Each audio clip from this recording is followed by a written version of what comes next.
بسم اللہ الرحمن الرحیم۔ دیکھتی آنکھوں سنتے کانوں کو ناصر منج کا سلام پہنچے۔ آپ دیکھ رہے ہیں یوٹیوب چینل MNA منج آفیشیل۔ ناظرین، ارشاد بھٹی صاحب کی طرف سے ایک بار پھر ایک اعلان سننے کو آیا ہے۔ ان کا کہنا ہے کہ یہ بچہ سکا حکومت 14 اگست کے پرمسرت موقع پر معیشت کا ستیہ ناش کرنے پر وزیر خزانہ اورنگزیب صاحب اور بیک وقت کرکٹ اور امن و امان کی صورتحال کو تباہ کرنے پر وزیر داخلہ محسن نقوی صاحب، نواز شریف صاحب کے سمدی ہونے پر نائب وزیر اعظم اسحاق ڈار صاحب اور نامعلوم خدمات کے عوض یا کچھ بھی نہ کرنے پر شہباز شریف صاحب کے دھرینہ اور فیورٹ ساتھی وفاقی وزیر احد چیمہ کو بھی ملک کے اعلیٰ ترین سول اعزاز نشان امتیاز سے نوازا جا رہا ہے۔ اعلان ختم ہوا۔ سابق وزیر اعظم شاد خاقان عباسی صاحب نے بات کرتے ہوئے کہا کہ فارم 47 پاکستان میں تو بہت بعد میں متعارف ہوا، جبکہ بلوچستان میں یہ 1988 سے چل رہا ہے۔ میں یہ سوال کرتا ہوں کہ ایک خاتون جس نے MPhil کیا ہو اور شادی شدہ ہو، بچے بھی ہوں، خود بھی کماتی ہو، شوہر بھی کماتا ہو اور والدین کالجز کے پرنسپل ہوں، اور اس کو کیا ضرورت پڑی کہ وہ خودکش حملہ آور بن جائے؟ اس کی کوئی تو وجہ ہے۔ ہم نظام کی ناکامی کو ماننے کو تیار ہی نہیں ہیں۔ فواد چودھری صاحب نے خبر دی ہے کہ عمران خان فقیر صفت آدمی ہے، گرمیوں میں AC بھی نہیں چلاتے تھے اور نہ ہی سردی میں ہیٹر۔ کابینہ اجلاس میں بھی یہی سوچتے تھے کہ خان صاحب نے مروا دینا ہے۔ میں خود شروع میں برانڈ کانشیس تھا، لیکن خان صاحب کے ساتھ وقت گزارنے کے بعد میرا مزاج بھی بدل گیا۔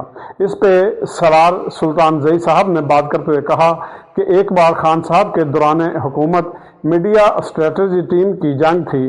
وزیر اعظم ہاؤس میں تمام وزراء موجود تھے۔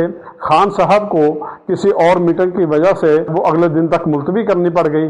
اگلے دن جب میٹنگ پہ گئے تو خان صاحب کی طرف سے چائے آئی۔ سب لوگوں نے کہا کہ اب خان صاحب بھی آ جائیں گے، مطلب یہ کہ چائے بھی میٹنگ کے بغیر نہیں ملتی تھی۔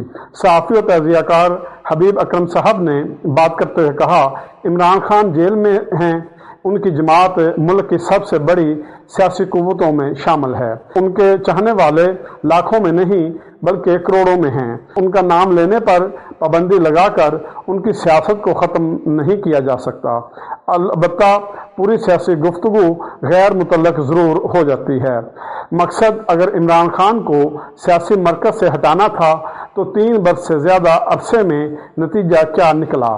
ٹیلی ویژن پر نام کم ہوا تو سوشل میڈیا پر چڑھ گیا، رہنما جیل گیا تو سارا کچھ اس کی رہائی کے ساتھ گھومنے لگا، پارٹی کو محدود کیا گیا تو آزاد امیدواروں کے ذریعے انتخاب لڑا، صحافت پر دباؤ بڑھا تو سیاسی افواہ اور غیر مصدقہ معلومات کے لیے جگہ زیادہ ہو گئی۔ مزید بات کرتے ہوئے کہا، پاکستانی صحافت کی ہڈیاں اب اس قانونی شکنجے میں کڑکڑا رہی ہیں۔ صحافی لکھنے سے پہلے خبر کے حقائق نہیں، اس کے ممکنہ مقدمے کا حساب لگاتا ہے۔ اسی طرح اینکر سوال پوچھنے سے پہلے ہی وہ سامنے بیٹھے شخص کی ناراضگی کہاں تک پہنچتی ہے اس چیز کو سوچتا ہے۔ یوٹیوبر ویڈیو اپلوڈ کرتا ہے تو اس کے ذہن میں نوٹس بھی ہوتا ہے۔